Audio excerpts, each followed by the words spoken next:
안녕하세요. 농담에서 원리를 추출한 적연이라고 합니다. 농담에도 원리가 있나? 당연히 있습니다. 배경적인 얘기를 하고 본론으로 들어가겠습니다. 자료를 세계 전역으로부터 모았고요. 여긴 예전에 주간지 한겨레 20일에 도움이 컸습니다.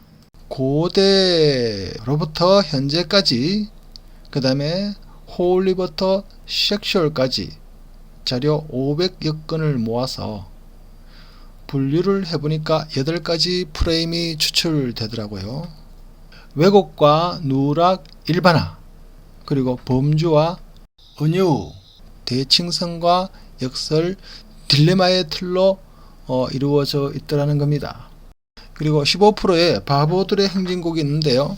여기는 프레임이 없더라고요. 어떤 우승 강사의 주장에처럼 법칙이 없습니다. 원리가 왜 중요한가?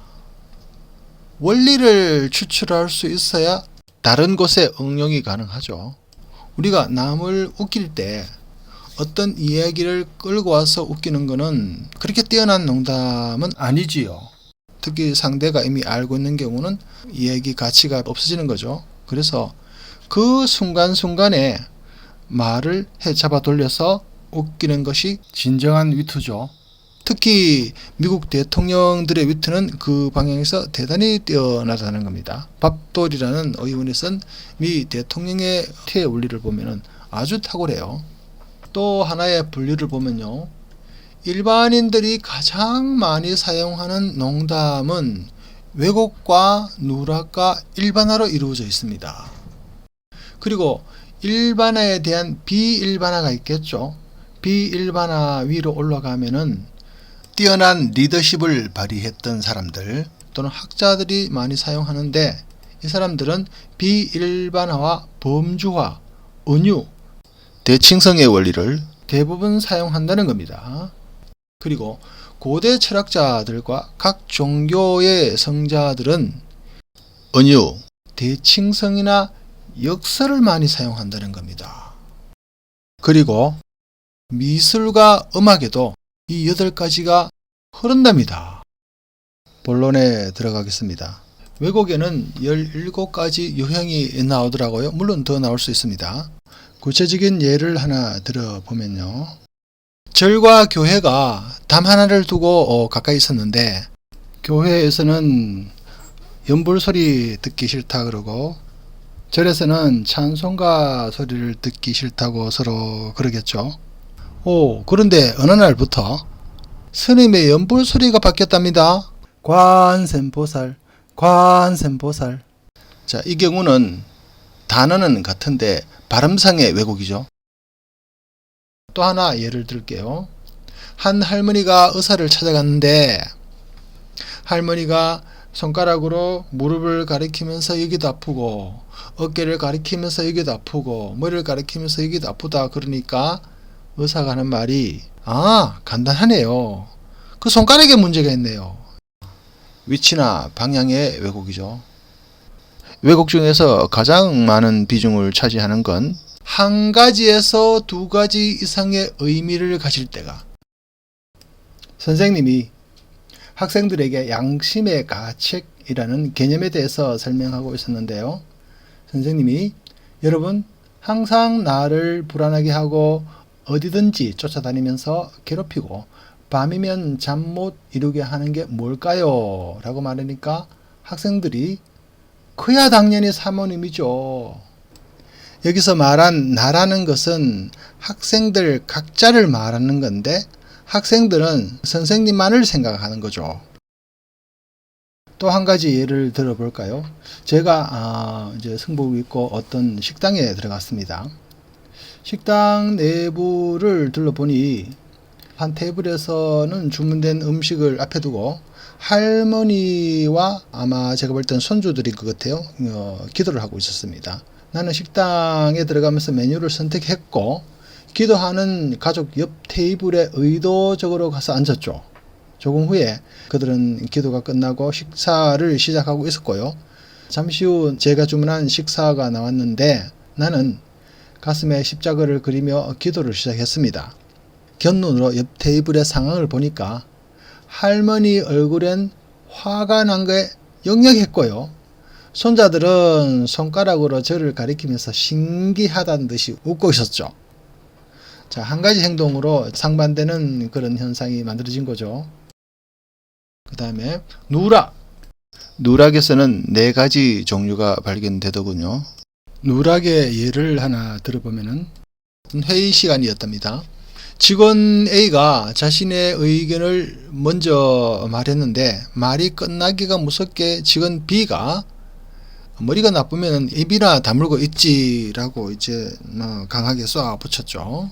근데 A가 발끈 화를 내면서 뭐? 머리가 나쁘다고? 하며 B에게 반문을 하니까 B가 머리가 나쁘다가 아니고 머리가 나쁘다면이라고 누락한 것을 재인식시켰죠. 이때 A는 할 말을 잃어버리더군요. 물론 이 경우 A가 업무 처리 부실로 왕따를 당하고 있는 상태였어요. 가닥에 주변 사람에게 웃음거리가 될 수밖에 없었는 거죠. 그 다음에 일반화를 볼까요? 일반화는 4가지의 종류가 있더군요. 일반화의 예를 들어볼게요. 카바는 메카에 있는 이슬람교의 가장 신선한 장소다. 카바에는 검은 돌이 봉납되어 있는데 회교도들은 이것을 세상에서 가장 신성시하며 매년 순례를 다닌다. 어느 날 시크교의 창시자 나나기 카바로 갔다.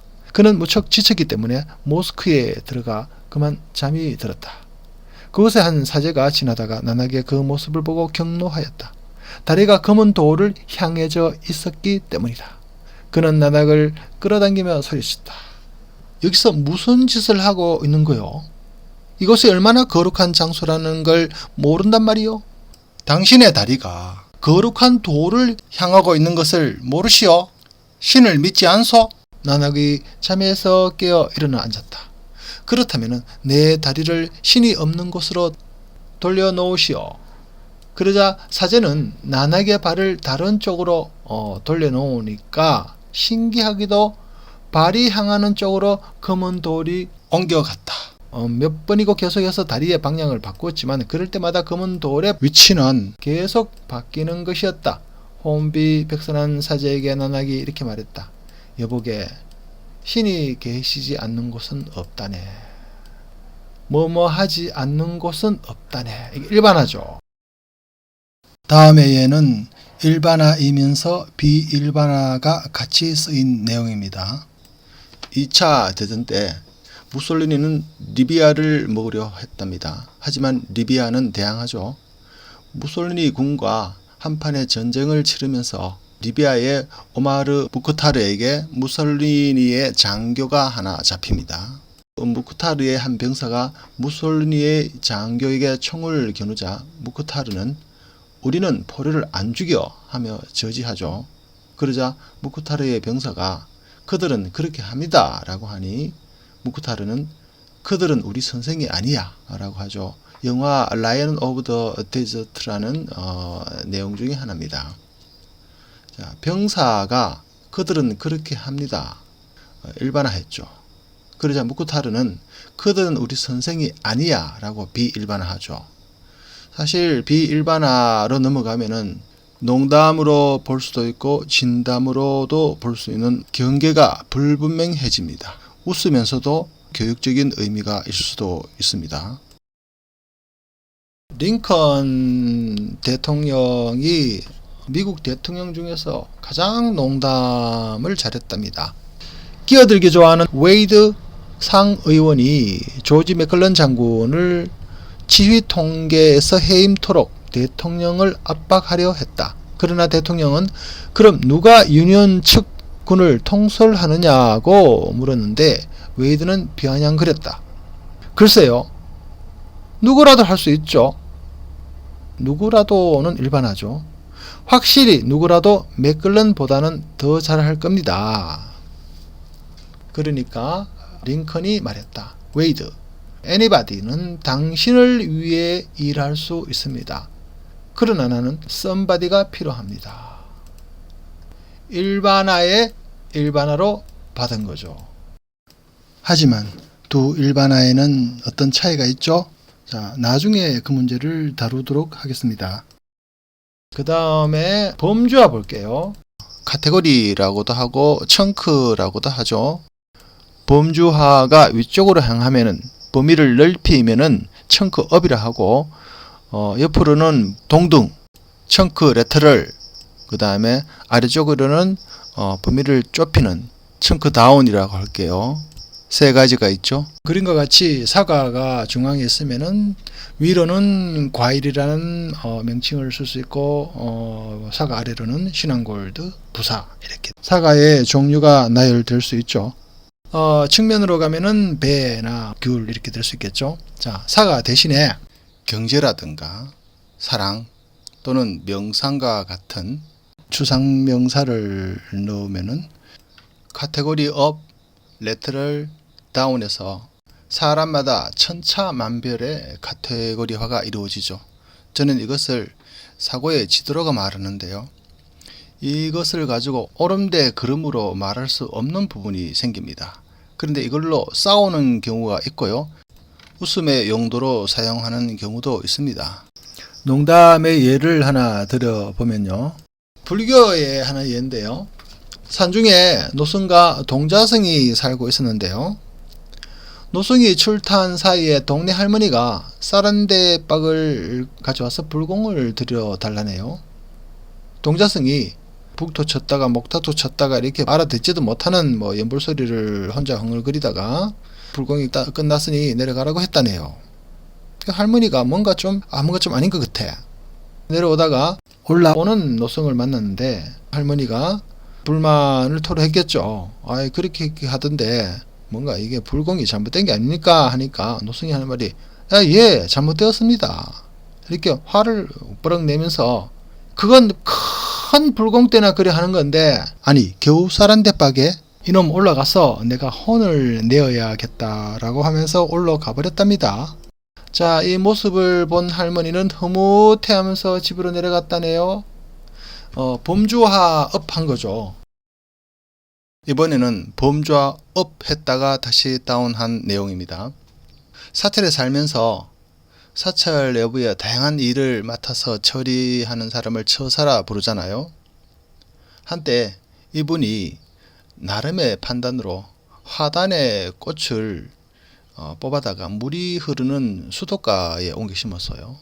다음날 아침에 주지스님이 그것을 보고 화가 나서 꽃을 모두 뽑아버리라고 엄명이 떨어진 거죠. 그래서 그 다음 아침에 절 전체가 얼어붙은 분위기가 되었고 그 처사와 사람들이 절마당 한켠에 모여서 땅만 쳐다보고 있더군요. 그래서 제가 썰렁한 얼굴로 그 사람들에게 다가가서 꽃을 잘못 심어서 그렇잖아요. 뿌리를 위로 향하게 심었어야죠.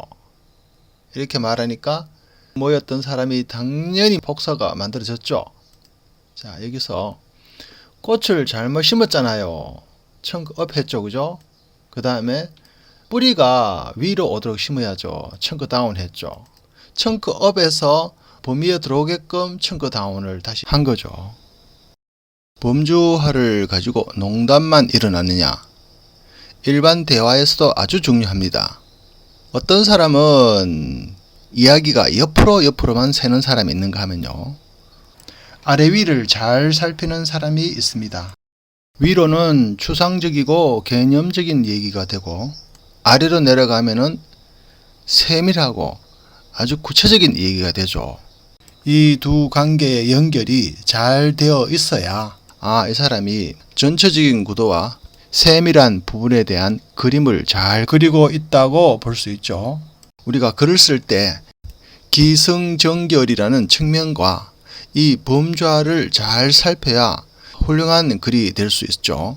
논술이라든가 또는 논문의 아주 필수적인 요소죠. 또 그리고 어떤 사람들은 개념적이고 추상적인 것에는 할 얘기가 너무나 많은데 구체적인 것, 즉 청크 다운에 대해서는 완전히 먹통인 사람이 있더라고요. 또 그 반대인 사람도 있더라고요. 개념적으로 이해가 안 돼요. 이런 사람과 대화를 해보면은 답답하기 짝이 없죠. 저는 이런 사람과 대화를 하게 되면은 한 가지 모두밖에 쓸 게 없더라고요. 놀래먹기 모두죠. 그 다음에 비유라든가 은유를 이용한 농담을 살펴보죠. 링컨의 위트를 또 하나 들게요. 링컨이 대통령이 되었는데 군부를 완전히 장악하지 못했답니다. 남북전쟁 당시에 북군 주력인 조지 맥클렐런 장군과 자주 충돌이 있었는데, 맥클렐런 장군에게 전쟁의 움직임에 대해서 자세히 보고하라고 하니까 맥클렐런 장군이 대통령을 놀려먹으려고 백악관에 이렇게 전문을 보냈답니다. 대통령 각하 암소 6마리를 포획했습니다. 어떻게 할까요? 그러니까 링컨이 답을 하기를, 조지 맥클렐런 장군 우위를 짜세요. 암소 6마리 비유 또는 은유인데 뭘 가지고 비유했는지 은유했는지 정확히 모르잖아, 그죠? 어쨌든 암소 6마리를 포획했다고 하니까 우유를 짜세요 라고 은유에 다시 은유나 비유로 답을 했단 말이에요. 킴 마이클즈의 예수님의 선문답에서 구매자는 주의하세요. 종교 슈퍼마켓은 유통기한이 지난 교리들로 가득합니다. 과감히 내 주위에 형성된 우상 숭배를 넘어서 보세요. 내 친구여, 나는 좋은 크리스천이 될 당신이 필요하지 않습니다. 나는 그리스도가 될 당신을 필요로 합니다. 유통기한이 지난 종교 슈퍼마켓, 은유나 비유에 해당되는 거죠. 이번에는 대칭성이라는 틀을 가지고 만들어진 농담을 살펴보도록 하죠. 먼저 대칭성이라는 것에 대해서 이해를 해야겠죠. 종이에 물감을 아무렇게나 뿌리고 반을 접었다가 펴면은 한쪽의 그림이 다른 쪽에도 동일하게 있죠. 이걸 대칭적이라고 하잖아요. 물리학자들은 일반화해서 사용하더군요. 하나의 원리가 시간과 공간을 달리해도 같은 원리가 여전히 존재하는 것으로 정의합니다. 그리고 게리츠 커브가 쓴 춤추는 물리에서는 어떤 것의 일정한 측면이 다양한 조건에서도 변하지 않고 있으면 그것은 대칭적이다, 이렇게 정의를 하고 있어요. 대칭적인 것의 하위 폴더가 같은 논리로 적용한다. 표현 방식을 바꾸되 같은 의미가 있고 역으로 뒤집어도 같은 의미가 있고 같은 원리를 엉뚱한 데 적용하는 것도 하나의 대칭의 원리라는 거죠. 예를 하나 보겠습니다. 고대 철학자들 중에서 소피스트 제논이라는 사람은 결정론주의자였답니다. 한때 하인이 잘못을 저질렀을 때 매로 다스리려고 하자 하인이 주인님의 논리에 의하면 나의 잘못은 이미 하도록 결정되어 있는데 왜 때립니까? 하니 제논이 나는 너의 잘못에 대해서 패도록 이미 결정되어 있다. 하인도 결정론을 주장했고 제논도 결정론을 주장했죠. 그래서 대칭적이라는 겁니다. 그 다음에 전직 대통령 트루먼과 한바탕 뒤 케네디가 말했다. 트루먼과 케네디의 관계가 별로 안 좋았는가 봐요. 트루먼이 저보고 son of a bitch, 개새끼라는 얘기죠, 라고 부른 데 대해서 사과할 걸로 봅니다. 그리고 저는 제가 son of a bitch인 것에 대해서 사과할 계획입니다. 어떤 목사님이 저에게 하나님을 믿으세요 라고 하더군요. 저는 당연히 이제 승려니까 저는 부처님을 믿고 있습니다 이렇게 말하니까 목사님이 이제 설교가 시작되더라고요. 하나님은 유일하십니다. 한 5분 10분 듣다가 보니 목사님의 핵심이 유일이라는 것을 간파했어요. 제가 이렇게 말했죠. 목사님, 나와 똑같이 생기고 나와 똑같이 생각을 하는 사람이 이 세상에 또 있겠습니까? 하니 목사님은 당연히 없다라고 하더군요. 그래서 그러면 저도 유일하네요. 절 믿으세요. 목사님의 유일을 대칭적으로 사용했죠. 좀 공부를 수행을 좀 했다는 분이 저와 대화를 하게 되었는데, 불교에서는 무아, 아공, 법공, 일체 공을 말하잖아요. 그분이 스스로 생각하기에 자기 자신이 공에 도달했다고 생각이 되었는가 봐요. 그분이 저보고 내가 보이나? 그러더라고. 그래서 제가 뭐라고 했겠어요? 대칭의 원리를 적용하면은 안 보입니다. 제 눈에 어떻게 보일 수 있겠어요? 라고 놀려먹은 적이 있습니다. 농담과는 좀 별개의 얘기인데요. 앞에 범주화를 다루었잖아요.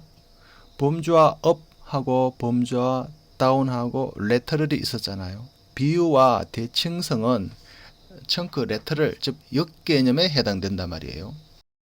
어떤 것에 대해서 분명히 이해했느냐는 개념적이고 구체적인 그림이 있어야 하고, 옆에 개념인 비유나 은유 또는 대칭성으로도 그 얘기를 할 수 있어야죠. 만약에 그렇지 않다면 단순히 말만 가지고 다니는 거죠. 응용성이 없어요. 제가 관찰하건대 이런 사람들은 청크업에 대한 추상적인 것과 그 다음에 청크다운에 대한 현실적인 것이 따로 놀아요. 이야기를 하고 나면은 공허한 느낌이 드는 사람들이 있죠. 말을 하기 위한 말을 하는 사람들. 이런 사람들 분명히 왜곡이나 누락이나 일반화를 씁니다. 무의식적으로 자신도 모르게 쓰죠. 역설, 패러독스라 그러죠. 역설의 정의, 현대물리학과 동양사상 프리초프 카프라라는 학자의 정의를 보면은 파괴할 수 있는 것이기도 하고 동시에 파괴할 수 없는 것이기도 하다. 물리학자 슈레딩거의 정의를 보면은 살아있는 동시에 죽어있다. 그리고 전체 물리학자 미치오 카쿠의 정의를 보면은 하나의 나무가 서 있는 동시에 쓰러져 있다. 참고로 음양은 역설이 아닙니다. 음이 양이 되고 양이 음이 되고 이거는 역설이 아닙니다. 음과 양이 동시라야 돼요. 태극기의 중앙에 그 원에 해당되는 반으로 돌아가면서 쪼개진 거 있잖아요. 그것은 대칭성입니다. 가운데 모양이 서로 돈다. 까만 것이 흰 것이 되고 흰 것이 까만 것이 된다라고 말하는데 그것은 회전대칭입니다. 역설에 의한 농담의 소분류를 보면은 어떤 법칙이나 문화에 의해서 만들어지는 경우가 있고요. 문제를 해결하려 하지만 해결 안 되는 경우 있고, 상황이 역으로 뒤집히는 경우도 있고, 구체화되면서 뒤집히는 경우도 있고요. 그리고 고대 철학자들과 각 종교의 성자들에 의한 역설도 있습니다. 이분들의 역설은 농담이 아니라 심오함이죠. 몇 가지 농담을 소개하면은, 고대 그리스의 철학자, 이 철학자가 소크라테스라는 말도 있고 디오게네스라는 말도 있어요. 대낮에 등불을 켜서 다니면서 사람들에게 너 자신을 알라고 했답니다. 한때 그의 제자가 당신은 당신 자신을 압니까? 물으니까 그 철학자가 뭐라고 했겠어요? 라고 제가 어떤 사람에게 질문을 했죠. 물론 그 사람은 그런 철학자에 대해서 모르는 사람이었어요. 너무 좀 아는 척해서 제가 놀려 먹으려고 이제 이런 질문을 한 거죠. 생각해봐도 모르잖아요. 그러니까 모르겠는데 그러더라고. 그래서 제가 그게 바로 정답입니다. 모르는 게 답이에요. 역설이죠. 또 하나의 예를 보면은 스님에 대한 얘기인데, 선방에서 스님들이 한 몇십 명 모여 살잖아요. 근데 한 스님이 양말 한 켤레로 세탁기를 돌리고 있는 거예요. 대중 스님들이 알게 됐는데 이걸로 이제 공사를 들어간 거죠. 양말 한 켤레로 세탁기를 돌리는 것은 절약정신에 위배된다는 겁니다. 그런데 이 스님의 반론이 세탁기는 괜히 있나? 편하라고 있지 라고 주장하니까 나머지 스님들이 아무런 반론을 할 수 없었답니다. 절약과 편안함이 역설의 관계가 될 줄은 몰랐죠. 역설의 하위 단위인 1번에도 해당되죠. 장주호접이라는 말 들어보시죠. 장자가 낮잠을 자는데 자신이 꿈속에서 나비가 되어서 헐헐 날아다니는 꿈을 꿨단 말이에요. 잠을 깨서 보니까 본인은 장자야. 그럼 이렇게 생각할 수 있잖아요. 인간 장자가 꿈속에서 나비가 된 꿈을 꿨다. 그러면은 꿈속의 나비가 인간 장자 꿈을 꿀 수도 있다는 거죠. 두 관계가 역설이잖아요. 이번에는 불교의 선문답에 묘하게도 역설과 대칭성이 들어있어요. 여러 개의 내용입니다. 어떤 사람이 물었다. 지혜는 큽니까? 크다. 얼마나 큽니까? 끝이 없다. 자, 무한대로 가버렸죠. 지혜는 작기도 합니까? 작다. 얼마나 작습니까? 찾아도 보이지 않는다. 제로로 보내버렸죠. 역설이죠. 스님이 어디가 그렇습니까? 라고 물은 것은 역설이 어디에도 없다 말이죠. 다시 반론하기를 어디가 안 그렇더냐? 일체가 다 역설이라는 거죠. 어디가 그렇습니까? 아무데도 그렇지 않다. 일반하죠. 어디가 안 그렇더냐? 모든 곳에 그러하다. 이것도 일반하죠. 일반하를 역으로 다시 뒤집어 엎었죠. 그러니까 일반하와 역설이 사용되었고 역설이 2번 사용되었다는 점에서 대칭적이죠. 또 하나, 마조 스님이 무속 스님에게 몸은 우람한 법당인데 그곳에 부처가 없구나 하니 교학으로 선문에서 말하는 마음이 부처라는 말을 모르겠습니다 라고 무속 스님이 말하자 마조 스님이 알지 못하는 그 마음이 바로 그것이지 다른 것은 없다. 마조 스님의 답이 모르는 거랍니다. 답은 아는 게 답인데 모르는 게 답이래요. 역설이잖아요. 노자나 불교의 선사나 이슬람의 성자, 기독교의 성자들도 역설과 대칭성을 씁니다. 심지어 양자 역학에서도 역설이 나오죠. 대칭성과 역설 외에 3가지가 더 있어요. 그런 나중에 시간이 되면은 제가 안내를 해드리도록 하겠습니다. 그 다음에 딜레마가 있는데 딜레마는 이러지도 못하고 저러지도 못하는 걸 딜레마라고 하잖아요. 딜레마의 한 예를 들어드리면 어느 국립공원 관리인이 자신만의 고민을 토로했다. 멸종위기에 있는 동물이 멸종위기에 있는 식물을 먹는 것을 발견하면 어떻게 해야 하나. 이러지도 못하고 저러지도 못하죠.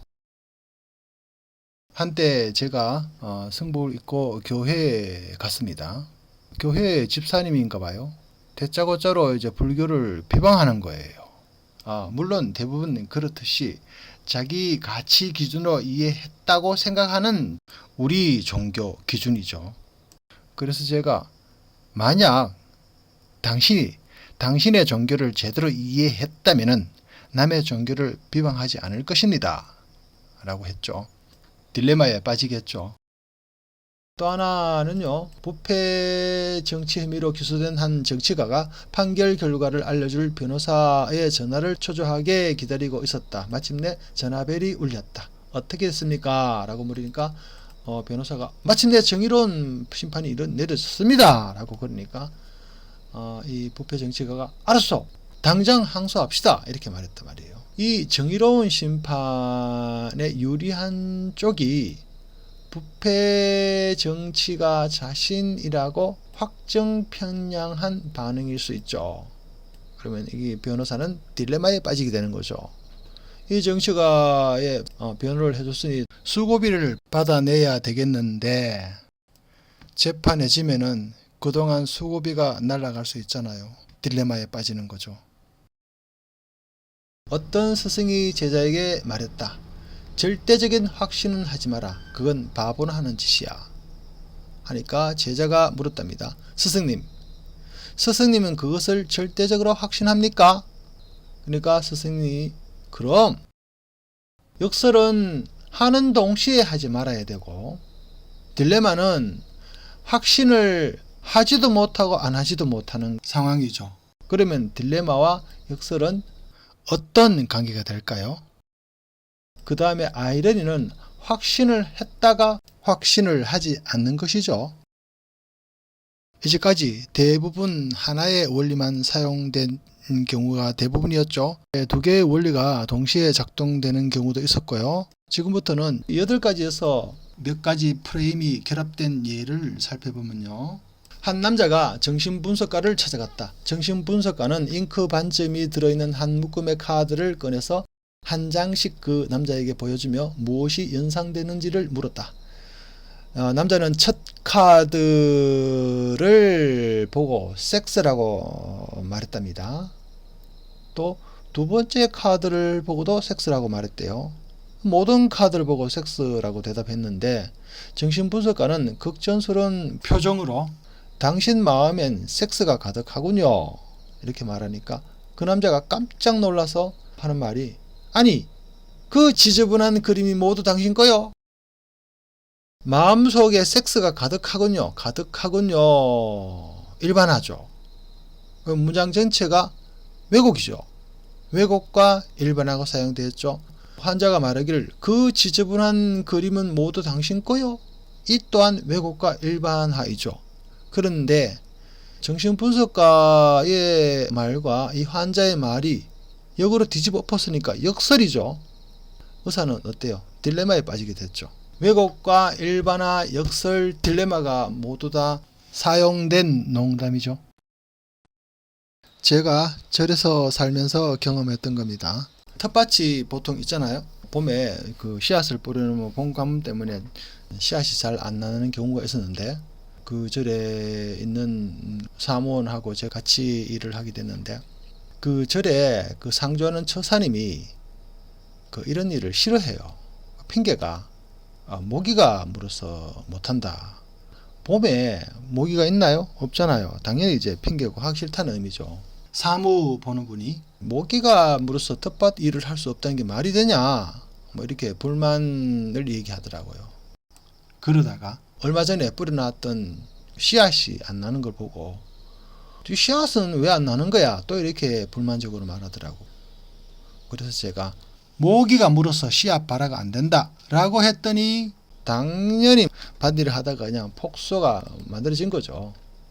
모기가 물어서 싹이 트지 않는다라는 거는 왜곡이잖아요. 그 다음에 앞에 처사님이 모기가 물어서 텃밭 일을 할 수 없다는 걸 그대로 옮겨서 썼죠. 대칭이죠. 그러니까 제가 쓴 거는 대칭성과 왜곡으로 쓴 거죠. 선교사와 표범입니다.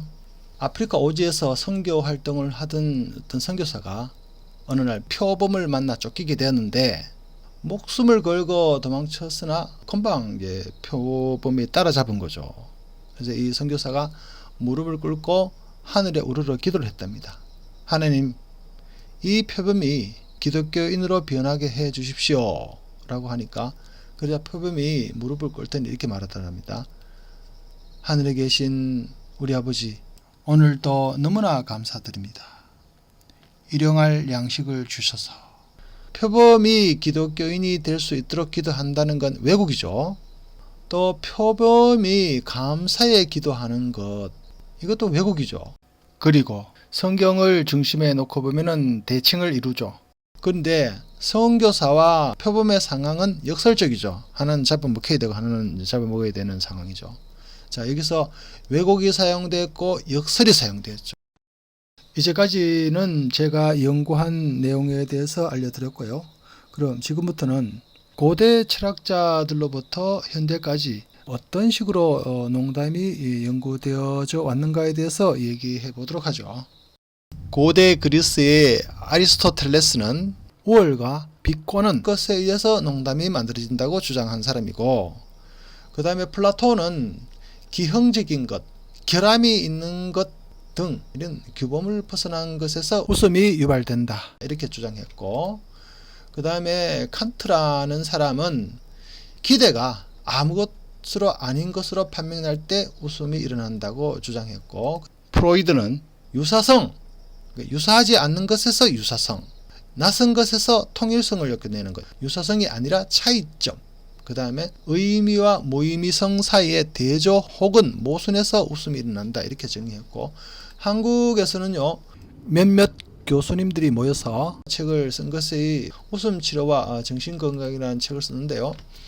아리스토텔레스라든가 레흐만 이런 사람들이 쓴 우월론, 그 다음에 기대론, 사회론, 이 세 가지로 이제 웃음이 일어난다 이렇게 주장한 분들이 있고, 그 다음에 영국의 UCL 교수 스콧 교수는 비언어적인 감정이다 뭐 이렇게 말하고, 근데 옥스퍼드대 로빈 던바 교수는 고통의 한계치와의 상관관계를 연구했다고 합니다. 그 다음에 콜로라도 대학의 피터 맥그로 교수는 우월성, 이완, 불일치론으로 연구를 한 분이고요. 그 다음에 오쇼 라지니시의 아름다운 농담을 보면은 세 가지 유형이 있답니다. 비웃음의 일종이 있고요. 자기 자신을 향한 웃음, 우주적인 웃음. 글쎄 이거는 제가 이 책을 다 봐도 도대체 이 기준이 좀 모호한 게 많더라고요.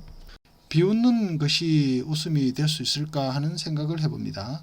로저드슨 설득의 법칙이라는 책에 보면은 웃음의 5가지 유형이 있는데 과장, 말장난, 비방, 바보짓, 놀람, 위트 이런 걸로 구분을 하더라고요. 그 다음에 가슴이 노래하게 하라. 여기서 보면은 뱃속에서부터 우러나오는 웃음을 웃을 때 당신은 진정 조화로운 상태가 됩니다. 웃음은 깨달음으로 가는 가장 큰 협조자입니다. 당신이 큰 소리로 웃을 때 과거도 미래도 없고 오직 현재만 있을 뿐입니다. 크게 웃을 때 몸 안에 에너지 센터가 열립니다. 기쁨의 순간에는 과거도 미래도 없이 지금 이 순간을 살게 되고 당신 몸 안의 모든 원자와 분자는 그 같은 기쁨에 공명합니다. 패러독스 속에서조차 기쁨을 찾아낼 수 있다면 당신은 과거도 미래도 없이 바로 이 순간에 사는 것입니다.